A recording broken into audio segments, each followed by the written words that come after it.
Moi, dès le début, ils ont dit que cette marche est symbolique. Moi, j'attends rien de cette marche.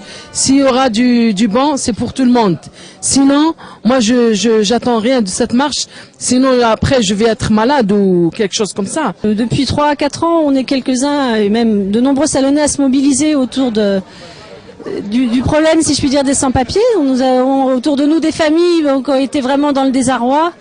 Et à force de dire, de faire savoir cette problématique, certains peuvent arriver à être régularisés et enfin vivre, c'est-à-dire enfin retrouver le sourire et pas se sentir pistés à tous les instants de leur vie. Claire, pourquoi ils fêtent 50 ans de l'indépendance?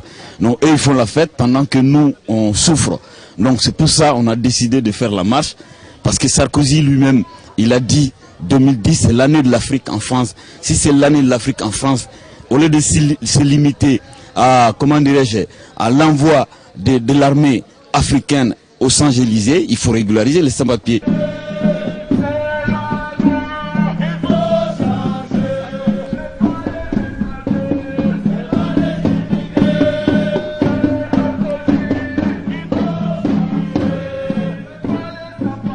Beaucoup de gens qu'on a contactés à Salon sont conscients qu'il faut faire une place à ces gens-là chez nous. Je crois qu'on s'adresse aux gens au nom d'une humanité qui n'est pas respectée et les personnes sont sensibles à ça, à cette humanité qui est bafouée et qui fait que on se dit non. Ils ont dit non, là on va aider ces gens-là à être dignes, on va les aider dans leur combat. Accueillir l'autre, pour moi, chrétien, c'est toujours accueillir le Christ. Et le Christ, je ne vais pas le laisser à la porte. Surtout quand il est comme ça, sans papier. Peut-on concevoir aussi que des citoyens du monde qui travaillent en France, payent leurs impôts, consomment en France, ne soient pas reconnus, n'existent pas, soient transparents ou pire encore, ignorés et traqués comme des bêtes? Alors, nous savons, nous, quoi répondre à Salon de Provence en vous souhaitant la bienvenue. Merci. Moi, j'ai mes enfants au bled. Et si je suis chez mon frère et j'avais des problèmes, c'est pour ça que je suis venue ici. J'aime bien avoir mes papiers pour aller voir mes enfants et c'est pas pour seulement mes enfants. Moi, j'étais infirmière au bled et si je fais rien, j'ai travaillé, j'ai gardé des personnes âgées, mais maintenant ils ont demandé les papiers.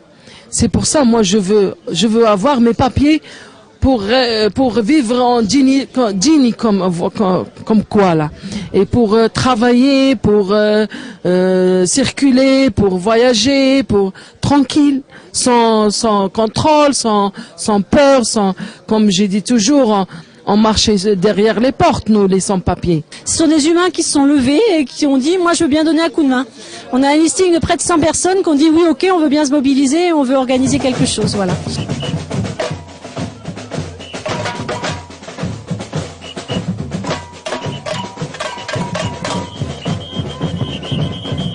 Les religieux, les associations, les syndicats et les partis politiques, toutes tendances confondues, ont accueilli les marcheurs. On a retrouvé la France fraternelle, chers camarades.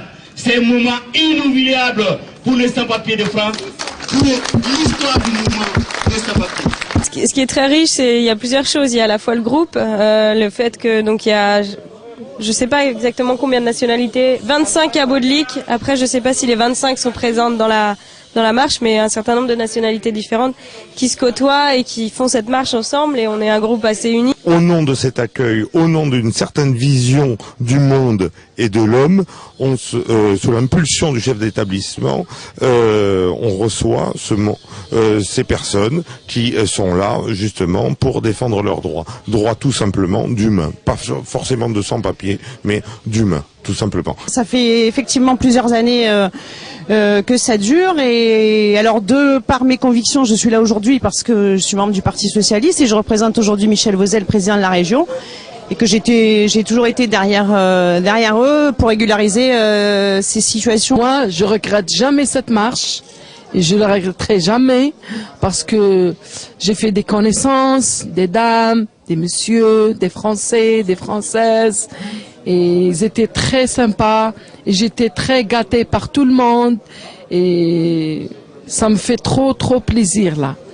Je trouve pas le mot pour qualifier l'accueil qui a été réservé aux sans-papiers pendant 25 jours.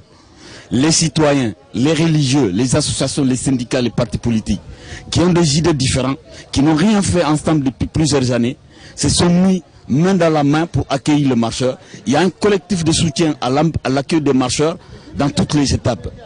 Donc on a vu 15 maires accueillir les marcheurs. On a été décoré par certains.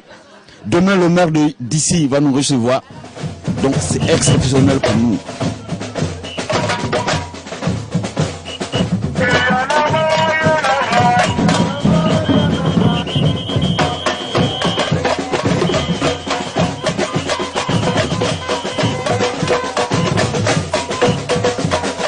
L'Église a un discours très clair là-dessus. Voilà. La dignité des personnes est en jeu. Là où la dignité des personnes est en jeu, on monte au créneau. On peut pas. Voilà. Il y a des choses qu'il faut dire. Il y a des choses qu'il faut faire surtout. Il y a déjà quelques années ici, il y a des personnes pareilles qui se sont levées et qui ont dit non, c'est pas possible. Il y avait des enfants dans certaines des écoles de salon qui étaient menacés d'expulsion du jour au lendemain, qui vivaient dans la peur avec leurs parents. Et on s'est dit, bah non, il faut vraiment dire non et le crier très fort. Ils vont se reposer, se restaurer. Il y a les soins qui sont donnés par Médecins du Monde. Il y a des pédicures qui sont là pour les pieds. Il y a des kinés qui vont être là pour les massages. Ils vont dormir, ils vont se reposer. Et pour la restauration, ça se fait au centre Saint-François. On n'arrête pas de se battre à Médecins du Monde sur ces terrains-là, hein, c'est-à-dire l'accès aux soins pour toute personne migrante. La marche à pied, ça a existé depuis des siècles pour revendiquer des droits. Donc nous le faisons pour interpeller la France qui régularise et l'Afrique qui expulse pour la régularisation de tous les sans-papiers. Il y a des textes de loi qui, normalement, donnent l'accès aux soins à toute personne présente sur le territoire français depuis 3 mois par le circuit de l'aide médicale d'État, hein, de l'AME. Eh ben, il y en a, ils sont bien fatigués. Mais je pense que ceux qui sont venus pour masser, c'était pas pour rien.